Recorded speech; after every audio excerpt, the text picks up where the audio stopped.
कृष्ण प्रभु का जय गुरुदेव राम कृष्ण प्रभु का प्रभु का प्यारा नाम। जय गुरुदेव। रात्रि परमार्थी संदान सेवा कर रहे सभी सत्संगी प्रेमी ध्यान से सुने।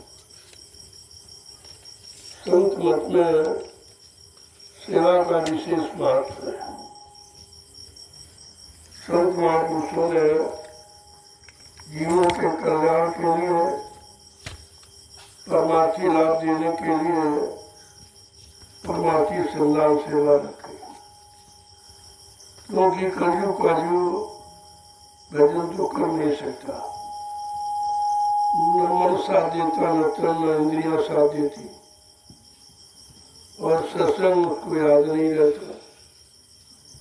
तो संत महापुरुषों ने कलयुग के जीवों को लाभ देने के लिए एक नया रास्ता निकाला है, जो है परमार्थी संदान सेवा का।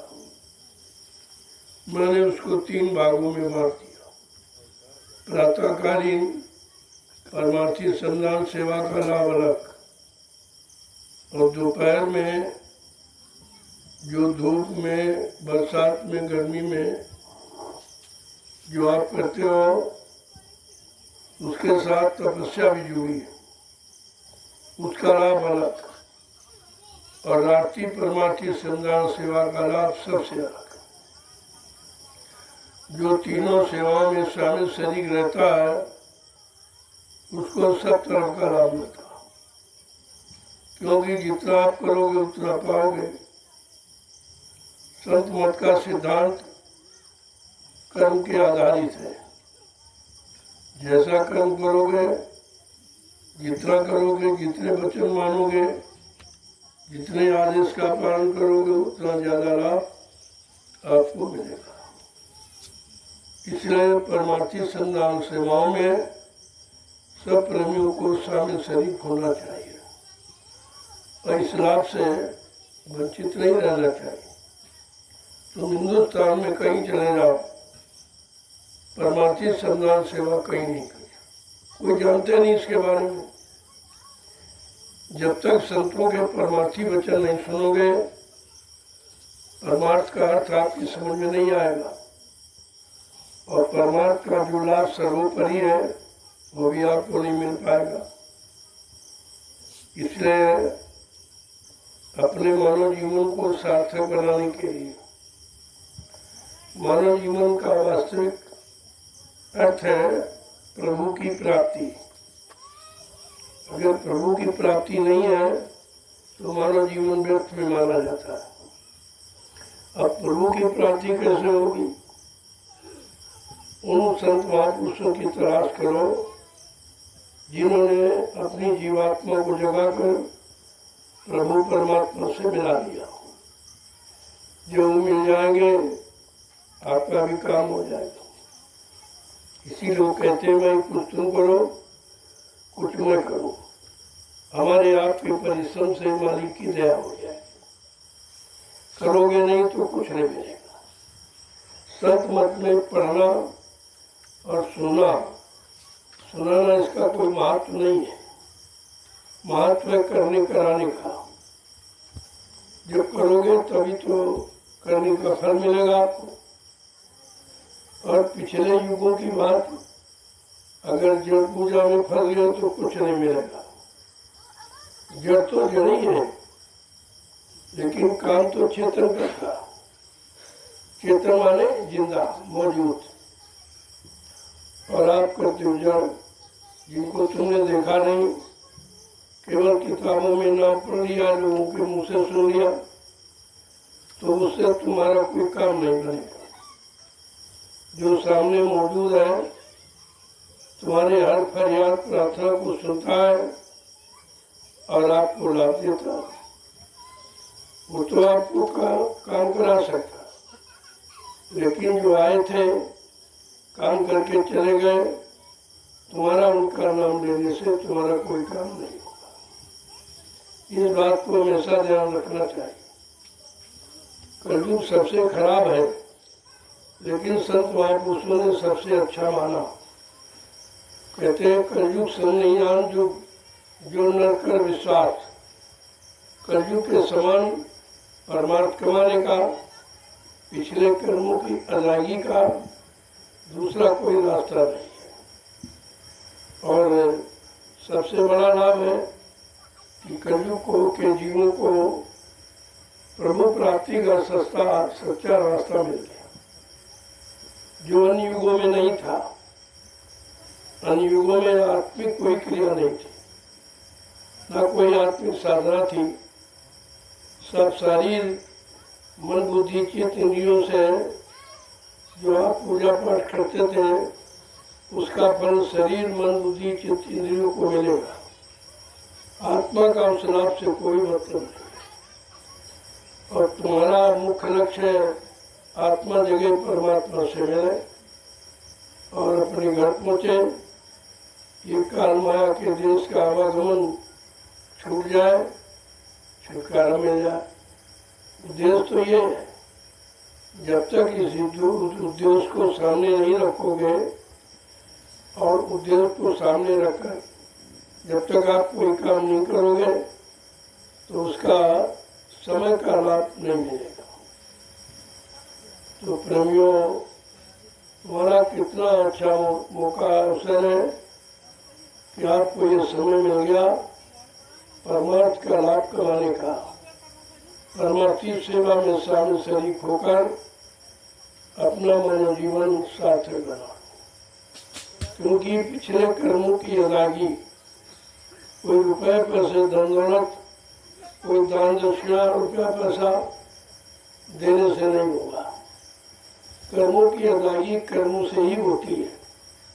जैसे आपने बुरे पाप कर्म किए, अब कोई महापुरुष उसी तरह कर्मों की व्यवस्था बदलकर और आपको सच्चे परमार्थ के कर्मों में लगा दे तो पिछले युगों के जितने भी बुरे पाप कर्म आपने किए उनकी अदायगी हो सकती है।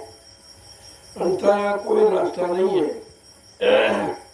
अब धीरे धीरे लोगों की समझ में आ रहा है कि सच्चा रास्ता क्या है, सच्चा सनातन रास्ता क्या है, सनातन का मतलब क्या है। अभी तक लोगों ने सनातन की शुद्ध परिभाषा नहीं समझ पाई। सनातन माने जो तुम्हारे साथ समय से जुड़ा है और जुड़ा रहेगा, कभी खत्म नहीं होता। वो सनातन रास्ता भजन का है। भजन जीवन के साथ जुड़ जाता है और जब तक घर नहीं पहुंचा रहेगा तब तक वो हटता नहीं। सनातन पूजा नहीं है, सनातन भजन है। जब भजन को समझोगे, भजन को करोगे, तब आपकी समझ में आ जाएगा कि सनातन भजन है कि सनातन पूजा है। सनातन मतलब जिसका अंत न हो, जो खत्म न हो। पूजा पाठ आप करते हो शरीर के साथ खत्म हो जाती है। शरीर भी नाशवान और पूजा भी नाशवान। जो भी आप शरीर इंद्रियों से पूजा पाठ तीर्थ व्रत दान होम जप योग गंगा स्नान करते हो, ये सब नाशवान है, ये सनातन नहीं है। अब सनातन की बात लोगों ने बताई नहीं। सनातन की परिभाषा को संत महापुरुष बताएगा। ये सांसारिक दुनियावी स्वार्थी लोभी लालची ये सनातन की परिभाषा नहीं बता सकते। इन्होंने सनातन किया ही कुछ नहीं। तो जब धीरे धीरे सत्संगों में आओगे, वचनों को सुनोगे, तो आपकी समझ में सब आ जाएगा कि सनातन क्या है और नाशवान क्या है। ये तब समझ में आएगा। शरीर से जो भी करोगे नाशवान, शरीर भी नाशवान है और शरीर से किया हुआ कोई कर्म नाशवान है। लेकिन शरीर को चलाने वाली चेतन जीवात्मा वो सनातन है, उसका कभी अंत नहीं होता। जीवात्मा न जन्मती है न मरती है, न अग्नि जला सकती न पानी बहा सकता, उस पर किसी का कोई असर नहीं है, वो सनातन है। अब सनातन जब तक संतों की शरण में नहीं आओगे, तो सनातन का अर्थ ही समझ में नहीं आएगा। अब लोग ये दुनियावी जो सांसारिक जो पत्थर कागज की बात उसको सनातन कह देते हैं। ये तो सब खत्म होने वाला, इसमें सनातन है क्या? ये तो सब बनाया गया, सनातन बना बनाया। वो कुदरती होता है, वो आदिकाल से अंत तक बराबर रहता है। सनातन की तो बातें अलग हैं। अब सनातन धर्म की बात तो करते हैं, लेकिन सनातन धर्म को जानते नहीं। उनका धर्म यही है, शारीरिक और इंद्रियों वाला। शरीर नाशवान, इंद्रियां भी नाशवान। तो इस सनातन इसको कैसे माना जाए? सनातन माने जो कभी खत्म ही ना हो, जिसका कभी अंत नहीं होता, वो अजर अमर है, वो केवल है जीवात्मा।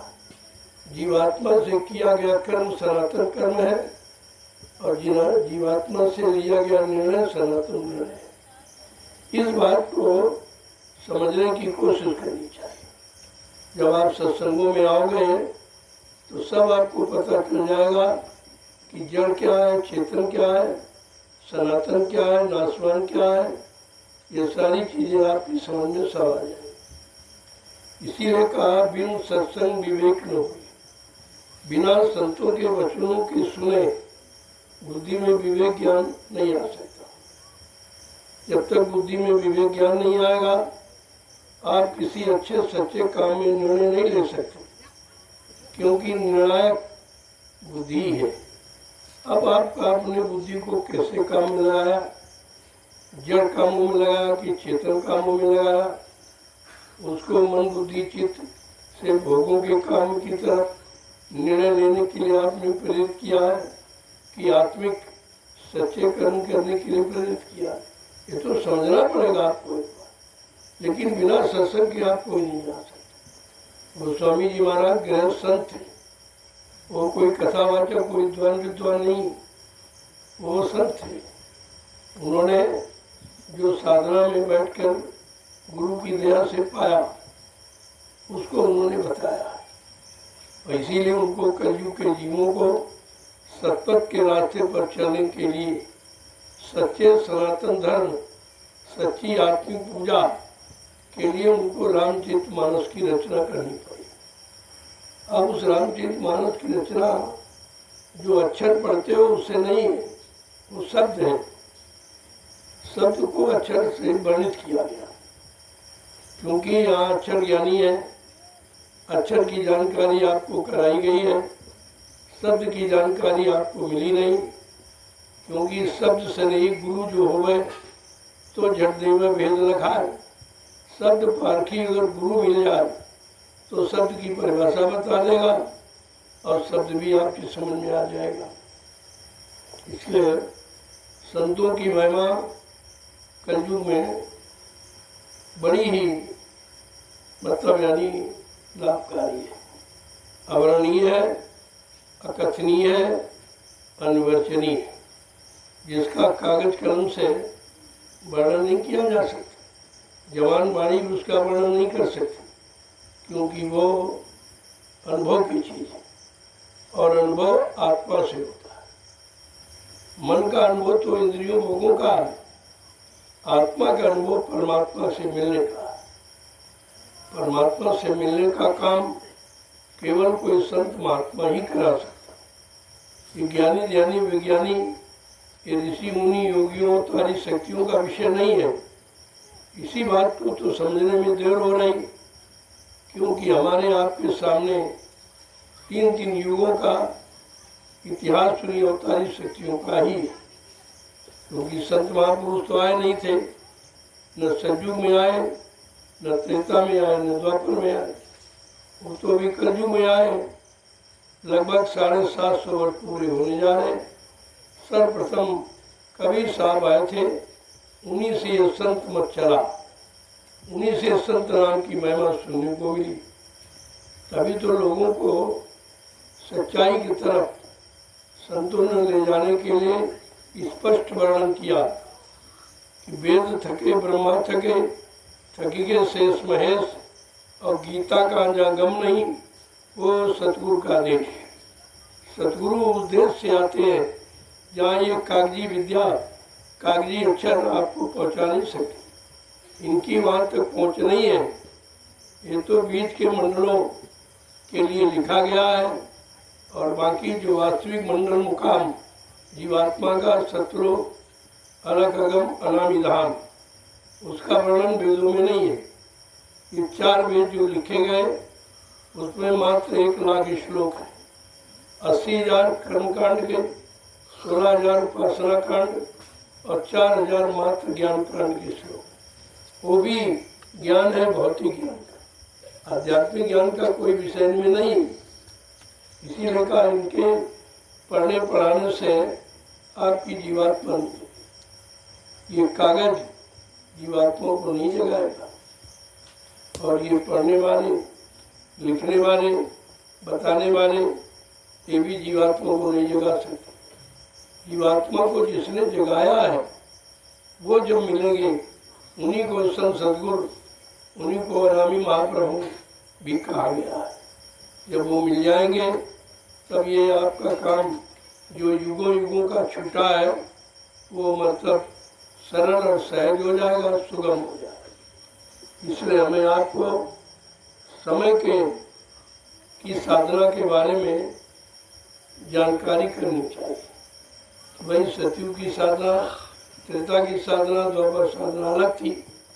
हर युग का नाम अलग, उस नाम का काम अलग, और उसकी साधना अलग, उसकी पहुंच अलग है। लेकिन कलयुग में तो नया नाम आया और प्रभु का नाम आया। अन्य युगों में प्रभु का नाम नहीं आया, अवतारी शक्तियों का नाम था।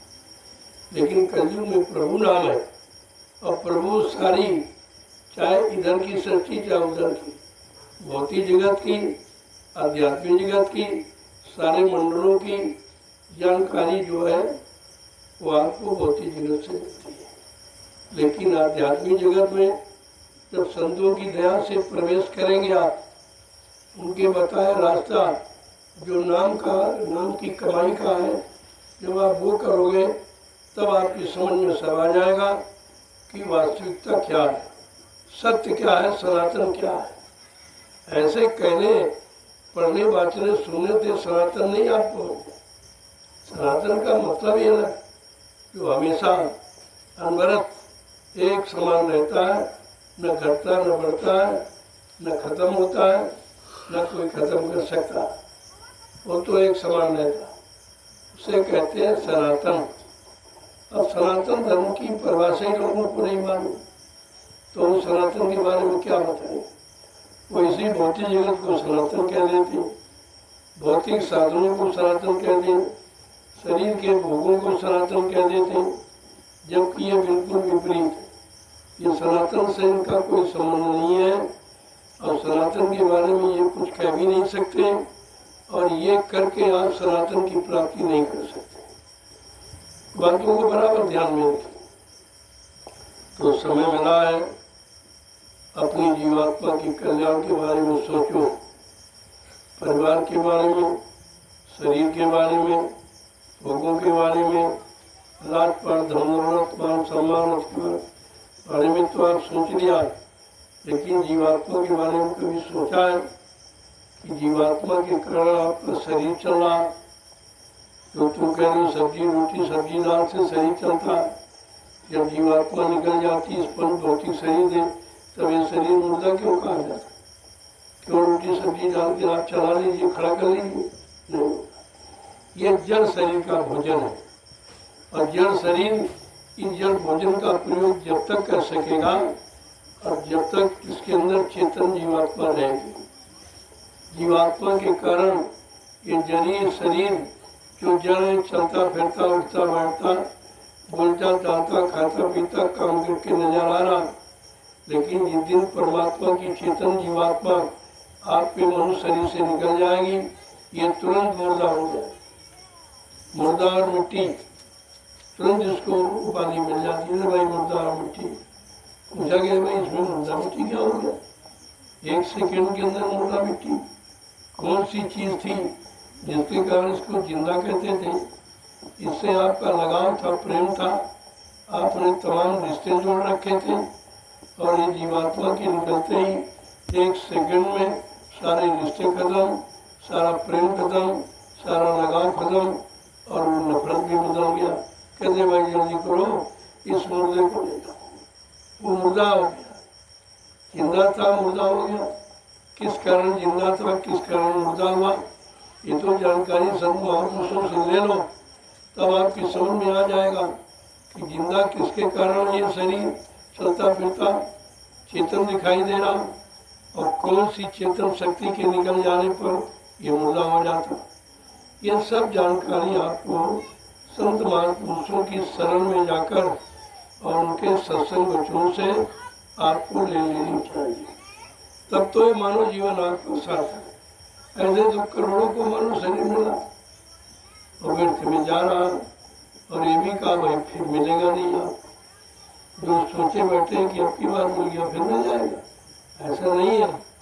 गोस्वामी जी महाराज को मजबूती के साथ ये प्रमाण देना पड़ा। कबहू करी करुणा न देही, देत ईश बिन हेत स नहीं। कभी कभी करुणा निधान, कृपा दया मेहरबानी करके ये मानव अनमोल शरीर आपको दे देते हैं और कहते हैं कि किसी संत महात्मा की तलाश करके इस शरीर को सार्थक बना लो। ये है साधन धाम, मोक्ष कर द्वारा पाए निजय परलोक समारा। ये पंच भौतिक शरीर साधनों का धाम है। इसमें सबसे महत्वपूर्ण है वो क्या है, दरवाजा।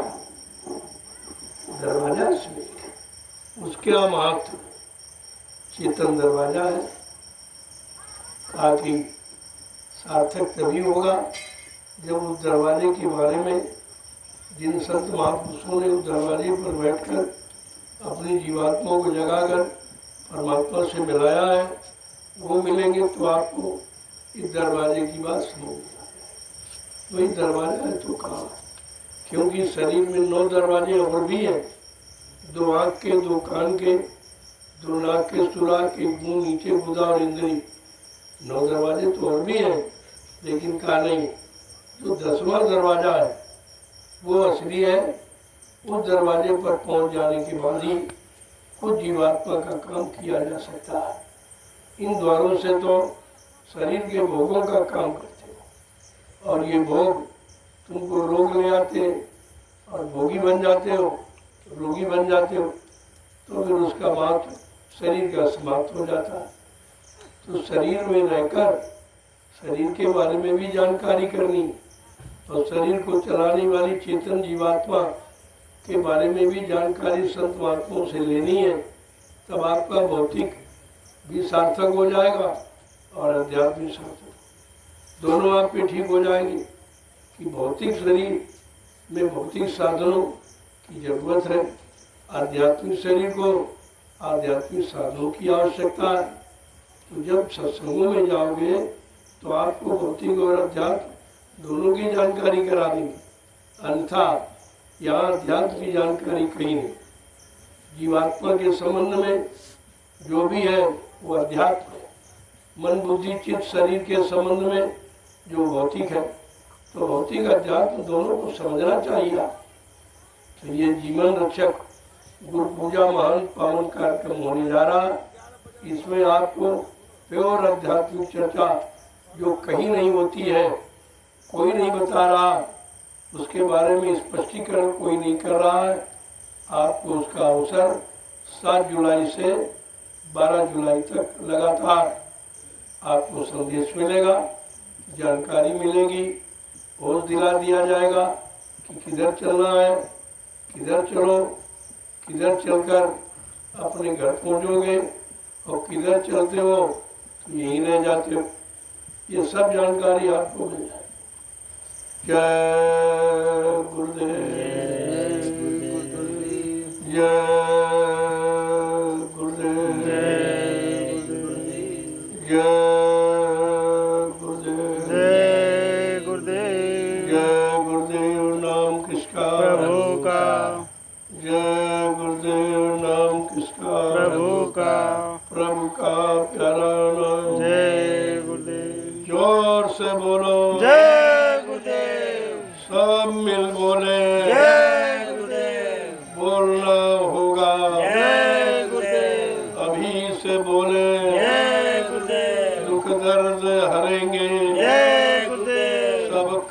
मिटेंगे, जय गुरुदेव। सुख शांति भी देंगे, जय गुरुदेव। सबके दाता, जय गुरुदेव। सबके मालिक, जय गुरुदेव। प्रेम से बोले, जय गुरुदेव। ये नाम नहीं इंसान का, ये नाम है प्रभु का, ये काम नहीं इंसान का। ये काम है प्रभु का। प्रेमियों, ये पेड़ पौधे जो स्थावर योनि में मारे जाते, इनमें भी जीवात्मा है। हमारे आप जैसे इनमें भी जीवात्मा, इनको भी प्रभु का नाम सुनने का अधिकार है। लेकिन आज तक किसी जंगल में कोई नहीं आया, किसी युग का नाम यहाँ नहीं सुना है। ये स्थावर योनि बेचारे खड़े हैं, हजार हजार वर्षों तक इनको समय का नाम मिला नहीं। आज इनको भी अवसर दिया जा रहा कि तुम स्थावर योनि में हो, तुम्हारे में भी जीवात्मा है, जीवात्मा को परमात्मा प्रभु का नाम सुनने का अधिकार है। आज वो भी इनको अधिकार दिलाया जा रहा। इस जंगल में जो समय की जगह नाम की आवाज़ लग रही, ये बिल्कुल अनोखी है।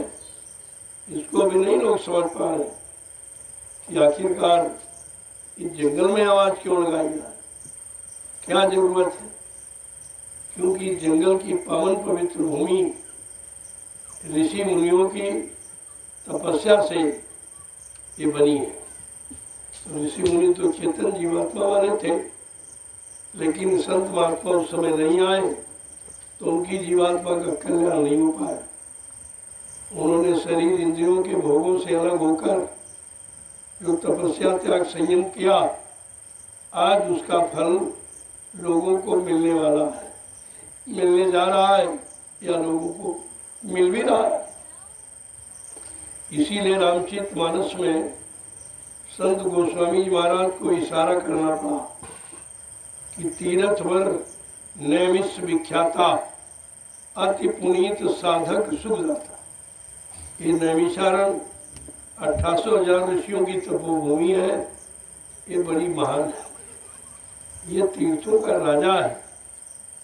इस भूमि का लाभ जो ऋषि मुनि महात्माओं ने तो तपस्या करके इस भूमि को गौरवान बनाया, पवित्र बनाया, तो इस भूमि का लाभ आखिरकार किसको मिलेगा। तो गोस्वामी महाराज ने लिखा है, साधक सुखदाता, साधकों को इसका सुख मिलेगा, साधकों को इस भूमि की शांति मिलेगी। तो अब साधक का जब कभी किसी संत के साधक समय के जगह नाम की साधना करेंगे, आवाज़ लगाएंगे, तो इस भूमि का लाभ उनको मिलेगा और ये भूमि भी धन्य हो जाएगी। वो भी ये सुनेगी, आज हमारा जो हमने पूजा पाठ तीरथ व्रत करके जो इसको महान बनाया है, आज ये समय के जगह नाम से सार्थक हो गया। देखो कितना बड़ा इसका लाभ।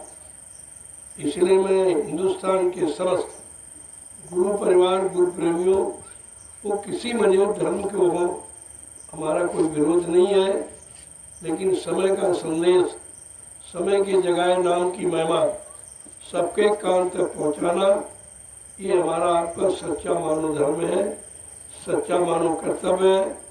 मैं 28 मई 2012 से, यानी 12 वर्ष का समय पूरा हो गया, मैं बराबर ये जानकारी पूरे हिंदुस्तान को दे रहा हूँ। उसके बदले आपसे कुछ ले नहीं रहा, बिल्कुल मुफ्त में निःशुल्क प्रभु परमात्मा के नाम में कोई किराया नहीं लिया जाता, कोई स्वार्थी नहीं है, वो तो परमार्थ का रास्ता मजबूत करने के लिए जगाया गया। इसलिए उस नाम का कोई किराया नहीं है, कोई उसका कोई बदला नहीं है, उसकी कोई कीमत नहीं चुका सकता। ये अमोलक धन है। अब धीरे धीरे आप जो करीब में आओगे तो समझ जाओगे। इशारा ये समझना बुद्धिमान का की पहचान है, वही बुद्धिमान है जो इशारे को समझे। इशारा ये देखो बराबर आपको किया जा रहा, इसी भूमि से किया जा रहा, जिस भूमि के लिए गोस्वामी महाराज ने रामचरित मानस में लिखा है। और समय के आला फकीर सदगुरु बाबा जय गुरुदेव जी महाराज ने इसी नैमिषारण की पावन पवित्र भूमि पर 1997 में गुरु पूर्णिमा का कार्यक्रम किया। 10 जुलाई से 23 जुलाई तक आखिरी दिन कहा था बच्चा ये 88,000 ऋषियों की तपोभूमि है, यहीं से सतयुग के अंकुरन निकलेंगे। तब मैंने इस भूमि का चुनाव किया गुरु आदेश पर, अपनी मनमानी से नहीं। उस आदेश को पूरा करने के लिए मैंने नैमिषारण की पावन पवित्र भूमि का चुनाव किया है और यहीं पर नवीनतम व्यवस्था का सूत्रपात किया जा रहा है। जो सतयुग लाने और कलयुग भगाने की जो आवाज़ है महापुरुष की, उस आवाज़ को सिद्ध करने के लिए इस भूमि का चुनाव किया गया। आपको समझना चाहिए कि ये आवाज़ समृद्धदाता दयालु महापुरुष की है, ये किसी इंसान दुनियावी की नहीं है। उसको पूरा करने के लिए हमें आपको पूरा ध्यान देना चाहिए। उन्होंने कब वचन कैसे कहे, उनकी पूर्ति के लिए उन्होंने क्या संकल्प क्या प्रतिज्ञा की। कहा मैंने जो कहा या जो कह रहा हूँ कहूँगा, ये जब तक सब पूरा नहीं हो जाएगा मैं मानव शरीर को छोड़ के जाने वाला नहीं। अगर ये पूरा करके न दिखाऊं तो तुम इस बाबा को बाबा मत कहना। ये कितनी बड़ी सच्चाई है। और सच्चाई का हकीकत का कौन सा प्रमाण चाहते हो, लेकिन तुमने गुरु वचनों को भुलाया है, इसलिए तुम्हारी दूरी बढ़ती जा रही है। सत्य से दूर होते चले जा रहे हो, गुरु वचनों को भुलाते जा रहे हो। लिहाजा गुरु की दया पाने के आप अधिकारी भी नहीं बन जाओ। आगे आने वाले समय में तुम्हें भी नहीं कह पाओगे कि मैं बाबा जय गुरुदेव महाराज का शिष्य हूँ। तुमने शिष्य बनने की यानी योग्यता भी समाप्त कर दी है। अब आपके पास बचा कुछ नहीं, लेकिन फिर भी उन्हीं की मौत से उन बच्चों को 12 वर्ष मैंने दोहराया और सबके कान तक आवाज़ पहुँचा दी। अब मैंने कहा जब तुम्हें सुनना नहीं है, मानना ही नहीं है, गुरु की मर्यादा कोई रखनी नहीं, तो हमको वाणी का विराम देना पड़ा है। 2 वर्ष देखूंगा कि जो 10 जुलाई 1952 2012 तक कहा गया वो तुम्हारे पास कितना है, और इस भूल भुलैया के बाद जो 28 मई 2012 से लगातार आपको 12 वर्ष सुनाया गया, उसमें आपकी याददाश्त कितनी। ये दोनों चीज़ों का परीक्षण है। इसलिए मैंने 2 वर्ष के लिए वाणी विराम दे दिया कि बाहर कहीं नहीं निकलूँगा। आश्रम पर जो प्रेमी आएंगे उनको जानकारी देता रहूँगा, गुरु बच्चों को बताता सुनाता रहूँगा, लेकिन बाहर नहीं। अब आपको ये जानकारी सुनकर चिंतन करना चाहिए, आखिरकार बात क्या। अभी तक यानी संदेश हो रहा था, अब वाणी विराम क्यों ले लिया गया। जब कोई परिवार के लोग, घर के लोग जब बात नहीं मानते हैं तो विभीषण ने घर बार छोड़ दिया। प्रमाण है ये। जब अच्छी सच्ची बात राजा हिरण्यकश्यप नहीं मानी तो उसके पुत्र प्रहलाद ने घर बार छोड़ दिया, उसको भी छोड़ दिया। छोड़ने का मतलब, त्याग का मतलब कब होता है, जब सच्चाई और अच्छाई और वास्तविकता से लोग दूर चले जाते हैं। अच्छी सच्ची बात मानने के लिए उनकी बुद्धि नहीं निर्णय पा लेती है, तो फिर वहाँ पर वाणी विराम देना उचित होता है। महात्मा विदुर ने इसीलिए इस्तीफा दिया। ये सब प्रमाण ऐतिहासिक आपके पास। उन ऐतिहासिक प्रमाणों से आपको निर्णय लेना चाहिए कि हमें कलयुग में क्या करना है, कलयुग का इतिहास कैसे बनेगा, उस इतिहास के लिए कैसी सामग्री, कैसी भूमिका, कैसी व्यवस्था की आवश्यकता पड़ेगी। ये जानकारी तो आपको लेनी चाहिए, क्योंकि आपके सामने बाबा जी ने कहा है कि मैं कलयुग को भगाऊंगा और सतयुग को लाऊंगा। ये तो संकल्प उनका, और जब तक ये काम नहीं करूँगा मैं मानव शरीर को छोड़ के जाने वाला नहीं हूँ। तो आपको तो शंका होनी नहीं चाहिए। अगर गुरु पर शंका, गुरु के बच्चों पर शंका है, तो फिर आपका विनाश निश्चित है। जिन्होंने गुरु पर शंका की, बच्चों पर शंका की, वो अपने आप को बचा नहीं पाए। इतिहास बराबर जानकारी दे रहा। मैंने हाथ जोड़कर सभी मजहब धर्मों से प्रार्थना की है, गुरु परिवार के सभी सदस्यों से प्रार्थना की और आज भी कर रहा हूँ कि अब भी आप समझने की कोशिश करो, बच्चों को याद करो और अपने आप को बचाओ, अपने आप को सुरक्षित करो। आगे कुदरत कुछ करने जा रही है, क्योंकि कुदरत है नाराज खड़ी, आगे मुसीबत पड़ी। अब कुदरत का नाराजगी का कारण है ये अच्छी सच्ची बात न मानना, गुरु के वचनों को न मानना, उनकी मर्यादा का उल्लंघन करना, उनका अपमान करना, ये सब विनाश की तैयारी है और यही सब लोग कर रहे हैं। लेकिन मैं फिर भी एक बार सबसे प्रार्थना करता हूँ कि मैं बाड़ी विराम लेने जा रहा हूँ। अब भी आप समझो और कोशिश करो, नैमिषारण्य की पावन पवित्र भूमि पर आकर अब भी अपना बचाव कर लो, क्योंकि संदेश और वचन ही आपका बचाव करेंगे। और उन्हीं वचनों को मैं आपके सामने दोहराता हूँ। मैं तो अपनी तरफ से कुछ कहता ही नहीं, हमें कुछ मालूम ही नहीं। हमको जो मालूम है, जो गुरु ने बताया, सुनाया है और कराया है, वही मालूम, वही को मैं बार बार आपसे कहता हूँ। जय गुरुदेव, जय जय गुरुदेव। जय गुरुदेव। अब आप लोग रात्रि की परमार्थी संधान सेवा को विराम दे, कल फिर करना। आपने किया है तो उसका लाभ जो प्रसाद के रूप में, जो हिंदुस्तान में कोई नहीं दे रहा प्रसाद, इतनी दुकानें लगी हैं, लेकिन प्रसाद कोई आपको दे नहीं सकता, क्योंकि प्रसाद बनाना ये किसी की बस की बात है।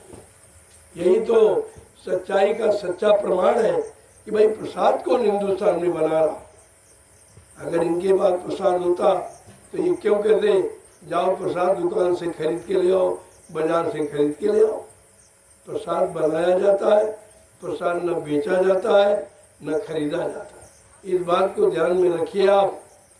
और प्रसाद वही बनाएगा जिसने अपने सद्गुरु दाता दयालु को उनके आदेश हुक्म का पालन करके उनके बच्चों पर अपने जीवन को चलाकर, यानी मतलब सार्थक बना रहा है, अपने गुरु को खुश कर लिया। वो अपने गुरु की दया किसी भी जड़ वस्तु में प्रवेश करके जीवों को लाभ प्रदान कर सकता है। इस बात को ध्यान में रखिए। जय गुरुदेव। देखो आज नहीं तो कल आप सबको आना पड़ेगा। ऐसी भूमि हम सबको बुला लेगी, मैं नहीं, भूमि बुला लेगी। भूमि की मर्यादा हमने रखी है, तो मैं भी साथ साथ में प्रार्थना कर सकता हूँ। गुरु परिवार के नाते हमको अपने गुरु प्रेमियों से प्रार्थना करने का अधिकार है, उनको सच्चाई बताने सुनाने का अधिकार है, गुरु की महिमा का वर्णन बखान करने का हमें अधिकार है। उस अधिकार में प्रयोग करता हूँ। जय गुरुदेव। चलो प्रेमियों, देखो ये 5 दिवसीय ये जो कार्यक्रम रखा गया था दयाल बाग के उद्घाटन दिवस, और इसके उद्घाटन पर इसका नाम भी रख दिया गया दयाल बाग शांति निकेतन आश्रम। ये नामांकन भी हो गया इसका, शांति निकेतन। दयाल बाग में सद्गुरु की दया से ही शांति हो सकती है, अंता और शांति कहीं है ही नहीं। वो केवल दयालु दाता ही शांति देने का क्या अधिकारी, बाकी कोई शांति नहीं दे सकता। इसीलिए देश में अशांति है, भ्रांति और क्रांति फैल गई, शांति चली गई। आप तो इस स्थान पर जो ये दयाल बाग दयाल प्रभु का जो प्रेमियों की गाड़ी कमाई से खरीदा गया था 23 जून को, तो ये प्रतिवर्ष ये दिवस मनाया जाता है। आज मैंने इसी दिवस पर इसका नामांकन भी कर दिया, दयाल बाग यानी मतलब शांति निकेतन आश्रम। दयालु प्रभु दयालु का दयाल मांगी शांति का केंद्र है। यहाँ आओगे शांति मिलेगी। मैंने अब की बार 5 दिन यही निकाले, शांति का अनुभव किया, साधना का अनुभव किया। ये वो स्थान है जहाँ पर शांति मिलेगी। साधना करने में शांति की आवश्यकता है, वो आपको यहाँ मिलेगी। इसलिए आप आइए और इसका भी अवलोकन कीजिए। ये बगीचा क्यों खरीदा गया, इसकी क्या आवश्यकता है, तो इस पूरी जमीन का आपको मालूम हो जाएगा। ये सब ऋषि मुनियों की तपोभूमि है। चाहे बगीचे के रूम में हो, चाहे जंगल के रूम में हो, चाहे नाले और गड्ढों के रूम में हो, मैंने इसको ऋषि मुनि महात्माओं की तपोभूमि समझकर मैंने प्रेमियों की सेवा से इसको खरीदा और प्रेमियों के लिए खरीदा।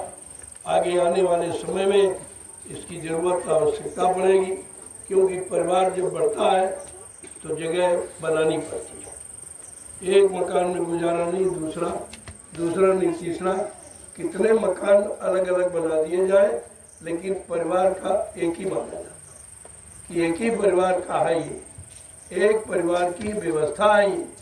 परिवार बढ़ा तो व्यवस्था बढ़ा दी गई। इस बात को समझो आप पहले। जय गुरुदेव। अब आप लोग चलिए, आपकी सेवा से मैं खुश हूँ। आपने आदेश पालन किया है। सुबह दोपहर शाम तीनों वक्त आपने परमार्थी संविधान सेवा किया है, लिहाजा अब आप प्रसाद दे दीजिए। जय गुरुदेव। प्रभु एक बार कर दिया, मैं आपसे आपको प्रणाम ही करता हूँ और शुरू से कर रहा हूँ। जब से मैंने ये संदेश प्रसारित किया है गुरु वचनों को दोहराने का, 28 मई 2012 से मैं लगातार आपको प्रणाम करता हूँ, क्योंकि प्रणाम का परिणाम आशीर्वाद होता है। मंच पर आता हूँ आवाज से प्रणाम करता हूँ, और जब उठता हूँ तब आपका दर्शन करता हूँ तो प्रणाम, प्रसाद देता हूँ तब प्रणाम। आपको समझ लेना चाहिए कि प्रणाम का परिणाम आशीर्वाद। इसलिए मैं आपको हाथ जोड़ के प्रणाम करता हूँ। आप भी कहिए, ये जीवात्माओं का मिलन है, ये जीवात्माओं का दर्शन दीदार है, ये जीवात्मा को प्रणाम है। ये कोई नाशवान शरीर का, कोई जात पाति का, कोई पद की गौरव गरिमा को प्रणाम नहीं है। बात को हमारी समझिए आप। तो मैं प्रणाम करता हूँ। तुम कहीं भी चले जाओ, कितनी दूर, अगर प्रणाम करते हो वहीं से प्रणाम का परिणाम आशीर्वाद के रूप में स्वीकार हो जाता। ये कभी खत्म नहीं होता, सनातन नहीं है। इसलिए कभी दूरी नजदीकी के चक्कर में मत। तुमको जो आदेश मिला, जो आदेश दिया गया, उसका पालन करो, तुम्हारा काम वहीं से हो जाएगा। अब जो प्रेमी नहीं आ पा रहे, क्या उनका काम नहीं होगा? क्या उनको लाभ नहीं मिलेगा? मैंने सबको लाभ मिले। ऐसी तरह तरह की भूमिकाएं, ऐसी तरह तरह की सेवाएं मैंने बना रखी कि उस सेवा से भी आपको लाभ मिलेगा। लेकिन सेवा का लाभ जब मिलेगा जब सेवा लगाने वाला सही जगह सेवा लगाए। तुम्हारे देने से लाभ नहीं है और न उसके लेने से लाभ है। जब वो सेवाओं का सही जगह प्रयोग करेगा, अपने निजी स्वार्थ, अपने भोगों की प्यास बुझाने के लिए नहीं, जब वो जीवों के लिए कोई आगामी व्यवस्था बनाएगा, उस व्यवस्था में जब मतलब यानी आपकी सेवा लगेगी तो उस सेवा का पूरा लाभ आपको मिलेगा। अपने निजी स्वार्थ में, निजी भोग विलासों की पूर्ति में अगर कोई किसी की सेवा का को खर्च करता है तो उसको कर्म कर्जा भोगना पड़ेगा। ये कर्म कर्जा बन जाएगा, ये उसे कितने जन्म लेकर भोगना पड़ेगा। इसलिए मैं मुझसे भी प्रार्थना करता हूँ कि सेवा लेने का अधिकार तुमको नहीं है, क्योंकि तुम्हें सेवा लगाना मालूम नहीं। जब तक परमार्थी वचन नहीं सुनोगे, परमार्थी सेवा नहीं करोगे, तो परमार्थी लाभ आप जीवों को नहीं दे सकते हो, नहीं करा सकते। जय गुरुदेव। चलो प्रेमियों, अब ये महाप्रसाद ले लीजिए, जो हिंदुस्तान का विश्व में कोई नहीं दे रहा, कहीं भी नहीं मिलता। ये सब अनोखा स्थान है, अनोखी व्यवस्था परिवर्तन की, आपको समझना पड़ेगा। आज नहीं तो कल, अब ज़्यादा समय नहीं रहा, इसलिए समय से जागो, समय से चेतो, अपना काम बना लो।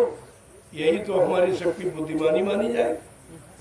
मैं कोई अपने लिए तो कहते ही कुछ नहीं कि मेरी मानो मेरी सुनो, नहीं। अगर गुरु की वाणी, गुरु के वचन अवश्य किसी प्रेमी के मुंह से होना चाहिए। गुरु वचन है वो किसी प्रेमी के मुंह से हो। आपको वचनों से मतलब, किसी से मतलब नहीं है। तो ये बात का आपको ध्यान में रखना चाहिए। जो वचन आज तक कहे गए उनमें अपना कोई स्वार्थ निहित नहीं, अपना किसी तरह का कोई यानी मतलब लोभ लालच का भाव ही नहीं है। और तभी ये सब काम इतनी जल्दी हो गया। आप नहीं कर पाए हो, लेकिन यहाँ हो रहा। बहुत कम प्रेमी थे क्या, पूरा गुरु परिवार भी नहीं, अभी बहुत थोड़े लोग, लेकिन उनमें श्रद्धा थी, हमको लगाने की परमार्थी भावना थी। ये सब काम हो गया, कितनी जल्दी हुआ। और एक कहीं नहीं होता, कोई नहीं कर रहा। सेवाएं तो सब बटोर रहे हैं, सब मांग रहे हैं। मैं तो कोई सेवा मांगता भी नहीं, मैं कोई भिखारी नहीं हूँ। लेकिन जब आप देते हो परमार्थी भाव से कि हमारी सच्ची अच्छी जगह लग जाए, हमारे पास समय नहीं, हम जा नहीं पाते, तो हमने आपकी सेवाओं का सही जगह प्रयोग किया है। और सबके नज़रों के सामने, कोई ये नहीं कह सकता। और सबको ये सीख है कि जैसे नैमिषारण्य की पावन पवित्र भूमि पर प्रेमियों की सेवाओं का सदुपयोग हो रहा, ऐसे सेवा लेने वाले देश में जितने भी लोग हैं, चाहे वो राजनीतिक हो चाहे धार्मिक, हम तो सबसे कह रहा हूँ कि आप सेवा का सदुपयोग करो, तुमको भी लाभ मिले, प्रेमियों को भी लाभ मिले। तब तो आपका लेना भी ठीक, उनका प्रेमियों का देना भी ठीक। नहीं तुम्हारा देने का कोई मतलब नहीं है। अगर गलत जगह लग गया और आपने दिया, तुमको भी भोगना पड़ेगा। तुम्हारी सेवाओं का गलत जगह अगर प्रयोग हो जाएगा तो उसका भुगतान आपको भी करना पड़ेगा। इसलिए सेवा दो, कोई सामान आँख बंद करके सेवा मत देना, इस बात का ध्यान रखिए। मैं तो सबके लिए, अपने लिए भी कह रहा हूँ। हमारा काम देखो तो दो, काम न हो मत। मैं तो मांगता भी नहीं, कोई नहीं कर सकता हिंदुस्तान में कि मैंने कभी मांगा हो। लेकिन आपने श्रद्धा सेवा भाव में जो दिया है, उसको मैंने आपके प्रयोग के लिए या जो लोग आएंगे भविष्य में, सबके प्रयोग की एक व्यवस्था बना रहा हूँ। उस व्यवस्था में लगा रहा हूँ जो सबके काम आ जाए। मेरी कोई व्यवस्था नहीं। मैं तो झोपड़ी में रहता हूँ, सभी जानते हैं। मेरे पास कोई खर्चा नहीं, मेरे पास कोई बीवी बच्चा नहीं है कि जिसके लिए मैं लोभ लालच करूँगा। मेरा कोई बैंक बैलेंस खाता नहीं है। तो बिल्कुल जो खुली किताब है, जो हिंदुस्तान में कहीं नहीं पाएंगे आप। पहले समझिए उसको, तब ये काम दया से हो रहा। मैं करने वाला दया वहीं होगी जहाँ गुरु के आदेश हुक्म का पालन होगा। अपनी मनमुखी से, अपने स्वार्थ और लालच के लिए गुरु के आदेश का खंडन करके कोई काम करोगे तो सफलता आपके पास नहीं। सीधी बात है। जय गुरुदेव। चलो आप लोग प्रसाद ले।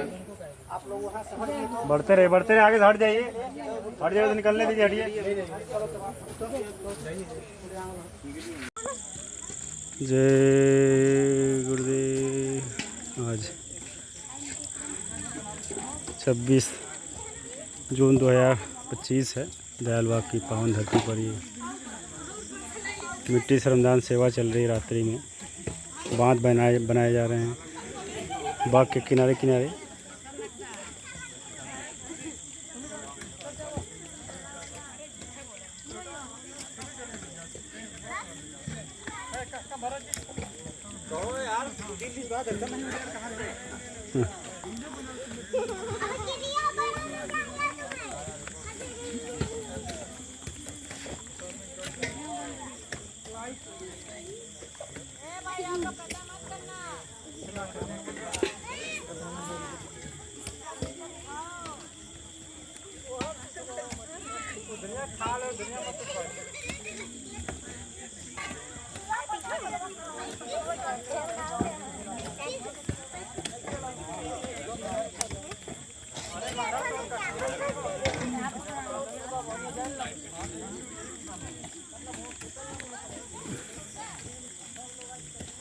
नहीं वहाँ भंडारे में है ना, भंडारे में चल भी रोटी बन रही है।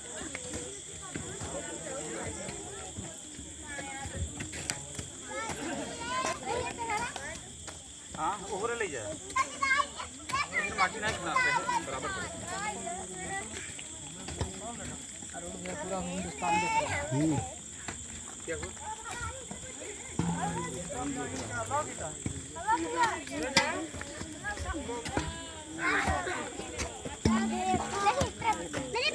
हाँ ट्रक बड़ा है